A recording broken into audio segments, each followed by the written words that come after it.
చదువు ఉంటేనే భగవంతుడు గుర్తొస్తాడు. బడి ఉన్న చోట కూడా వస్తుంది. అందుకని నేను మీకు నిరంతరం మీకు అందుబాటులో ఉంటాను.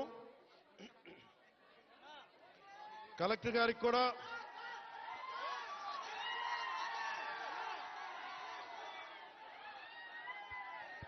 మీరు ఇక్కడ ఇంతమంది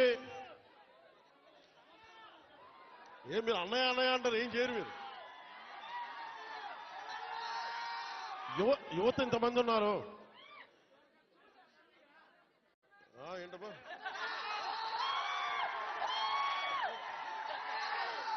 యువత ఇంతమంది ఉన్నారు. నేను కోరుకునేదల్లా మీకోసం పనిచేసేవాడు ఒకడు కావాలి. కూటమి ప్రభుత్వం మీకోసం పనిచేస్తుంది. చంద్రబాబు నాయుడు గారికి ఒకటే చెప్పాను, సార్ మనం నిలబడాలి అంటే నేను ఒకటే చెప్పాను. ఇంటెలిజెన్స్ కానీ పోలీస్ శాఖ కూడా చెప్పారు, ఈ వర్షంలో ఎందుకు సార్ మీరు ఎందుకు ఆగిపోండి అంటే నేను ఒకటే చెప్పాను, మా వాళ్ళు వర్షంలో తడుస్తున్నారు, మా వాళ్ళకి రోడ్డు లేక బాధపడతా ఉన్నారు. నేను తడుస్తా, జ్వరం వచ్చినా ఎలాంటి అవాంతరాలు వచ్చినా మా వాళ్ళ పడ్డ కష్టం కంటే కూడా నేను పడే కష్టం పెద్దది కాదు.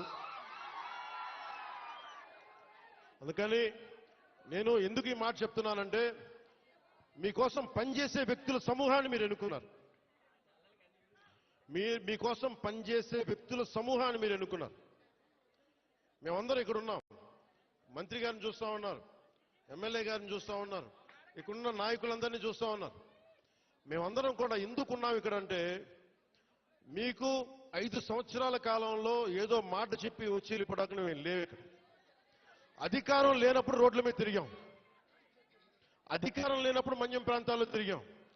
నాకు బుగ్గలు నిమరటం తెలియదు, నాకు తల నిమరటం తెలియదు. నాకు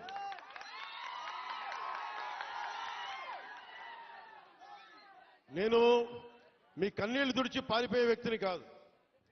నేను దూరంగా ఉన్నా, నా రూమ్లో కూర్చొని ఉన్నా, మీకోసం నిరంతరం పడితే